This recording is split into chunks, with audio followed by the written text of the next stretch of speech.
આપણી સંકલ્પ ન્યૂઝ ચેનલને સબસ્ક્રાઇબ અને લાઇક કરો, બેલ આઇકન દબાવો જેથી આવનાર ન્યૂઝ અપડેટ્સની નોટિફિકેશન આપના મોબાઈલ પર સૌથી પહેલા પહોંચે.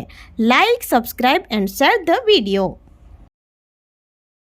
નમસ્કાર દર્શક મિત્રો, હું છું પૂજા પટેલ. સંકલ્પ ન્યૂઝમાં આપનું સ્વાગત છે. સમાચારની શરૂઆત કરતા પહેલા એક નજર આજના મુખ્ય સમાચાર પર.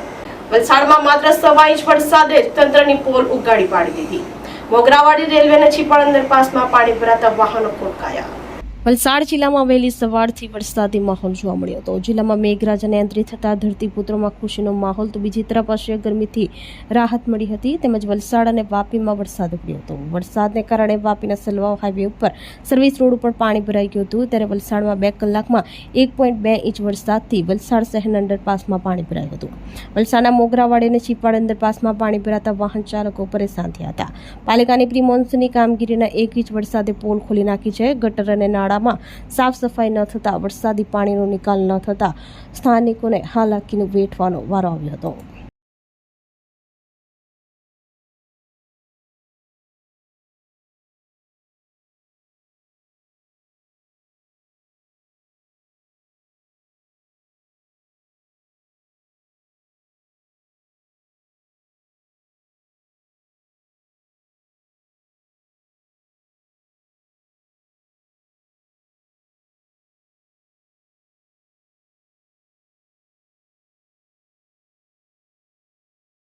વાપીમાં એસઓજીએ 2.1 કિલો ગાંજા સાથે રિક્ષા ચાલકને ઝડપી પાડ્યો. ₹2.10 લાખનો મુદ્દામાલ જપ્ત.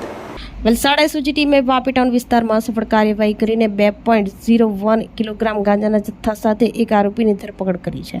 પોલીસે આરોપીના કબજામાંથી ગાંજો, ઓટો રિક્ષા અને મોબાઈલ સહિત કુલ ₹2,10,000નો મુદ્દા માલ કબજે કર્યો છે. વલસાડ એસઓજી ટીમે વાપી ટાઉનના ટેલિફોન એક્સચેન્જ રોડ ઉપર તિરુપતિ ટાવર નજીકથી શંકાસ્પદ ઓટો રિક્ષાની તપાસ કરતા અંદરથી 2 કિલોગ્રામ ગાંજો મળી આવ્યો હતો. પોલીસે આરોપી પ્રવિન્દર ધર્મશીલા ઉર્ફે નનકુરા યાદવ રહેવાસી વાપીની ધરપકડ કરી હતી. આરોપી મૂળ બિહાર રાજ્યનો રહેવાસી હોવાનું સામે આવ્યું છે. તેની સામે અગાઉ બિહારમાં પ્રોહિબિશન એક્ટ હેઠળ પણ ગુનો નોંધાયેલ હોવાનું પોલીસે જણાવ્યું હતું. આરોપી વિરુદ્ધ ગુનો નોંધી વધુ તપાસ હાથ ધરવામાં આવી છે.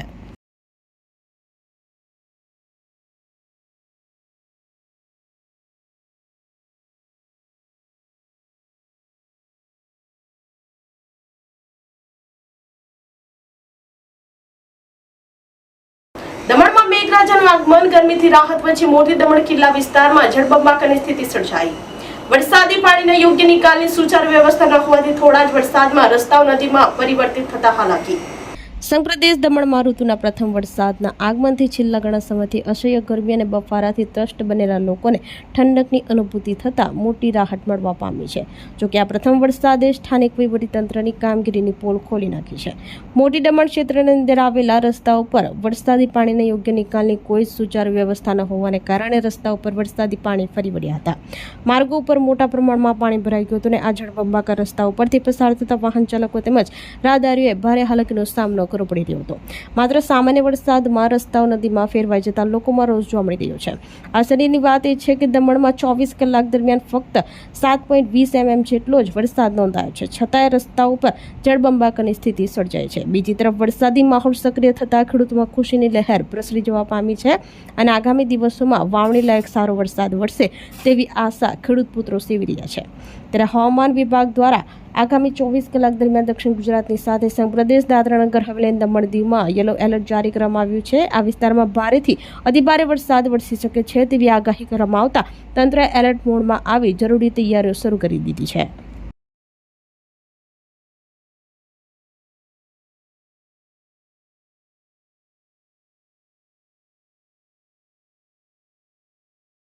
વાપી ચીરીમાં ₹15,000નો દેશી તમંચા સાથે એક શખ્સને પોલીસે દબોચ્યો.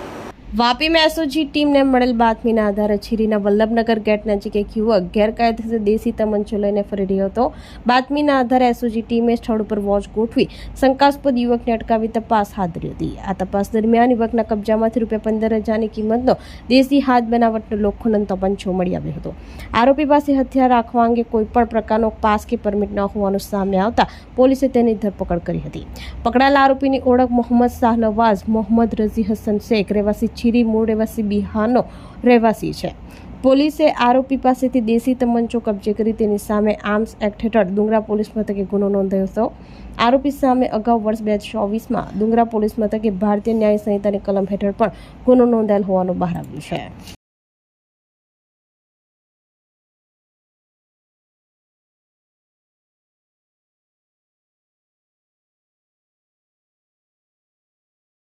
વલસાડ ઓવરવા ગામે ટ્રકમાં ₹49.87 લાખના દારૂના વિપુલ જથ્થા સાથે એક ઇસમ ઝડપાયો. કુલ ₹59.98 લાખનો મુદ્દામાલ કબજે, 7 ઇસમો વોન્ટેડ. વલસાડ જિલ્લાના ઓવાડવા ગામે એસએમસી ટીમે ₹49,87,744નો દારૂનો મોટો જથ્થો ઝડપી પાડવામાં આવ્યો હતો. પોલીસે MH48AY 4919 નંબરની ટાટા ટ્રકમાંથી કુલ 20,423 વિદેશી દારૂની બોટલ ટીન જપ્ત કર્યા હતા. દારૂના જથ્થા ઉપરાંત પોલીસે ટ્રક, એક મોબાઈલ ફોન અને રોકડ રકમ સહિત કુલ ₹59,98,876નો મુદ્દામાલ પણ જપ્ત કર્યો છે. આ મામલે પ્રોહિબિશન એક્ટની કલમ હેઠળ ગુનો નોંધી કાયદેસરની કાર્યવાહી હાથ ધરવામાં આવી છે. પોલીસે ટ્રક ચાલક વિકાસ સુરેશભાઈ પટેલ રહેવાસી સામરવણની સેલવાસની ધરપકડ કરી છે, જેને વધુ તપાસ માટે વલસાડ રૂરલ પોલીસને સોંપવામાં આવ્યો છે. આ કેસમાં કુલ 7 આરોપીને વોન્ટેડ જાહેર કરવામાં આવ્યા છે, જેમાં કમલેશ મદનભાઈ પટેલ, રાહુલ પટેલ, વિજય ઉર્ફે બોડિયો, નરેન્દ્ર લાલુભાઈ ઢોળી, દેવાંગ રાજેશભાઈ ઢોળી અને એક અજાણ્યા વ્યક્તિનો સમાવેશ થાય છે. આરોપીઓ દારૂના સપ્લાયને પરિવહનમાં સંડોવાયેલ હોવાનું જાણવા મળ્યું હતું. વધુ તપાસ પોલીસે હાથ ધરી છે.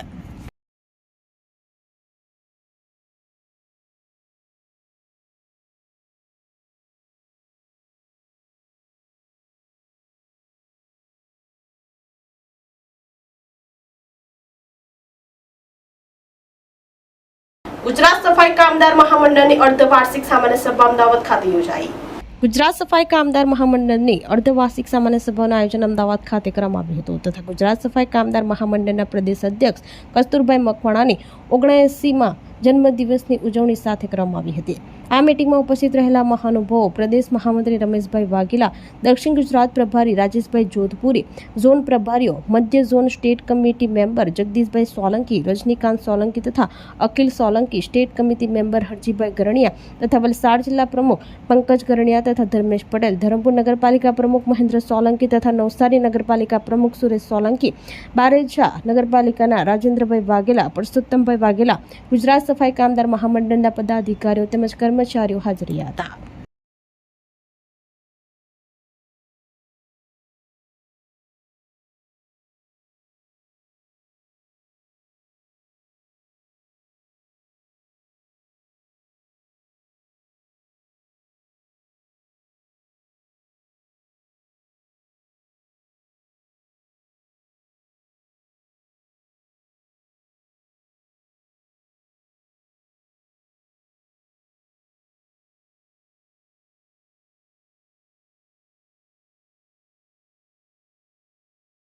પીએમ મોદી સરકારના 12 વર્ષ પૂરા થતા દમણમાં જનકલ્યાણકારી યોજનાઓ માટે સહાય અને નોંધણી શિબિર યોજાઈ.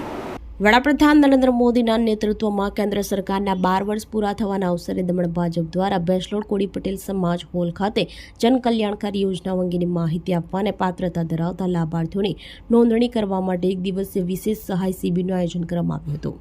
શિબિરનું ઉદ્ઘાટન 3D ભાજપ પ્રદેશ પ્રમુખ મહેશ અગરિયા દ્વારા કરવામાં આવ્યું હતું, જેમણે વિવિધ યોજનાઓના સ્ટોલની મુલાકાત લીધી હતી અને યોજનાઓની અસર અને તેમના અનુભવ જાણવા માટે લાભાર્થીઓ સાથે વાતચીત કરી હતી.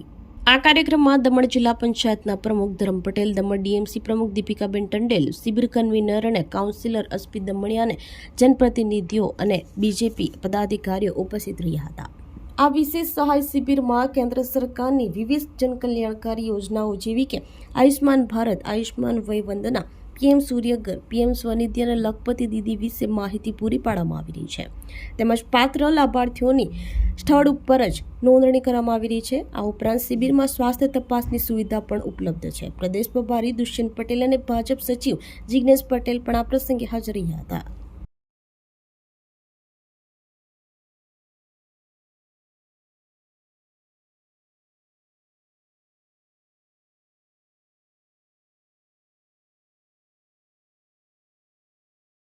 बारह वर्ष यशस्वी प्राइम मिनिस्टर मोदी जी के सफलतापूर्वक पूरे होने पर और लॉन्गेस्ट टेन्योर उन्होंने जो प्राइम मिनिस्टर का कार्यकाल किया है, उस अवसर पर आज यहाँ पे पंजीकरण और प्रदर्शनी का कैंप किया है भारतीय जनता पार्टी ने, और हमारे प्रदेश अध्यक्ष और प्रभारी जी दोनों के मार्गदर्शन में यहाँ पे कैंप लगा है।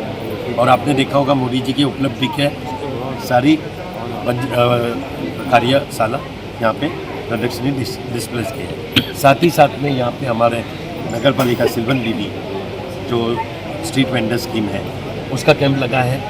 साथ ही साथ में सूर्य योजना, PM सूर्य योजना जो सब्सिडी देती है पावर की, उसका कैंप लगा है। गणपति दीदी का कैंप लगा है। PM आवास योजना का कैंप लगा है, और हेल्थ चेकअप भी है यहाँ पे। और आपने देखा होगा कि हमारा आयुष्मान भारत का भी कैंप लगा है, वे वंदना कैंप भी लगा है। और मैं चाहता हूँ कि आज ये कैंप चलेगा 2 बजे तक, तो प्लीज़ उसका लाभ लो। अगर आपका आयुष्मान भारत में कोई प्रॉब्लम हो तो आप वो कार्ड की जानकारी ले सकते हैं, KYC कर सकते हैं। रिन्यूएशन आज नहीं हो रहा है, रिन्यूएशन का डेट खत्म हो गया है। तो मैं चाहता हूँ कि आइए और इसका लाभ लीजिए। તો આ તાજા સમાચારો નવા સમાચારો સાથે કાલે ફરી મળીશું। નમસ્કાર। આપણી સંકલ્પ ન્યૂઝ ચેનલને સબસ્ક્રાઇબ અને લાઇક કરો, બેલ આઇકન દબાવો જેથી આવનાર ન્યૂઝ અપડેટ્સની નોટિફિકેશન આપના મોબાઈલ પર સૌથી પહેલા પહોંચે। Like, subscribe and share the video.